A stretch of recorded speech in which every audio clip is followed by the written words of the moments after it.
প্রিয়তমাশু সুকান্ত ভট্টাচার্য। সীমান্তে আজ আমি প্রহরী। অনেকে রক্তাক্ত পথ অতিক্রম করে আজ এখানে এসে থমকে দাঁড়িয়েছি স্বদেশের সীমানায়।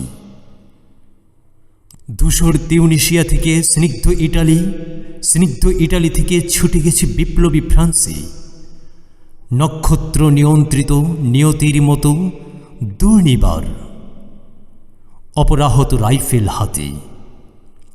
ফ্রান্স থেকে প্রতিবেশী বার্মাতেও আজ দেহে আমার সৈনিকের করা পোশাক, হাতে এখনো দুর্জয় রাইফেল। রক্তে রক্তে তরঙ্গিত জয়ের আর শক্তির দুর্বহ দম্ভ। আজ এখন সীমান্তের প্রহরী আমি। আজ নীল আকাশ আমাকে পাঠিয়েছে নিমন্ত্রণ, স্বদেশের হাওয়া বয়ে এনেছে অনুরোধ। চোখের সামনে খুলে ধরেছে সবুজ চিঠি। কিছুতেই বুঝি না কি করে এড়াবো তাকে, কি করে এড়াবো এই সৈনিকের করা পোশাক।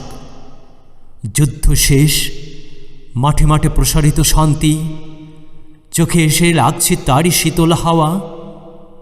প্রতি মুহূর্তে স্রোত হয়ে আসে হাতের রাইফেল। গা থেকে খসে পড়তে চাই এই কড়া পোশাক। রাত্রে চাঁদ ওঠে, আমার চোখে ঘুম নেই।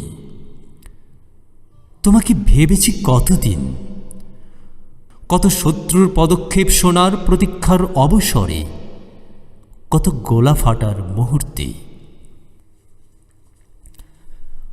কতবার অবাধ্য হয়েছে মন যুদ্ধ জয়ের ফাঁকে ফাঁকে, কতবার হৃদয়ে জ্বলেছে অনুশোচনার অঙ্গারে।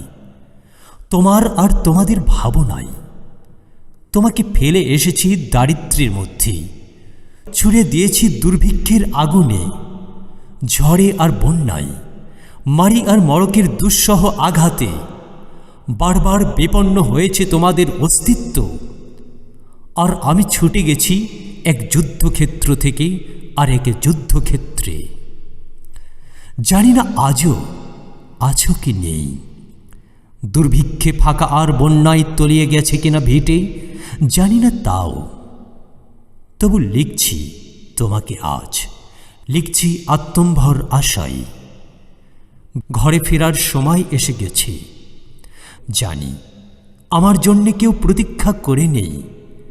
মালাই আর পতাকায়, প্রদীপে আর মঙ্গল ঘটে।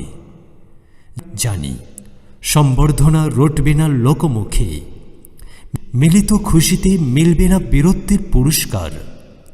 তবু একটি হৃদয় নেচে উঠবে আমার আবির্ভাবে, সে তোমার হৃদয়। যুদ্ধ চাই না আর, যুদ্ধ তো থেমে গেছে। পদার্পণ করতে চাই না মন ইন্দোনেশিয়ায়। আর সামনে নয়, এবার পেছনে ফেরার পালা। পরের জন্যে যুদ্ধ করেছি অনেক, এবার যুদ্ধ তোমার আর আমার জন্যে। প্রশ্ন করো যদি, এত যুদ্ধ করে পেলাম কি? উত্তর তার, তিউনিসিয়ায় পেয়েছি জয়, ইটালিতে জনগণের বন্ধুত্ব, ফ্রান্সে পেয়েছি মুক্তির মন্ত্র, আর নিষ্কণ্টক বার্মায় পেলাম ঘরে ফেরার তাগাদা। আমি যেন সেই বাতিওয়ালা, সে সন্ধ্যায় রাজপথে পথে বাতি জ্বালিয়ে ফেরে, অথচ নিজের ঘরে নেই যার বাতি জ্বালার সামর্থ্য। নিজের ঘরেই জমে থাকে দুঃসহ অন্ধকার।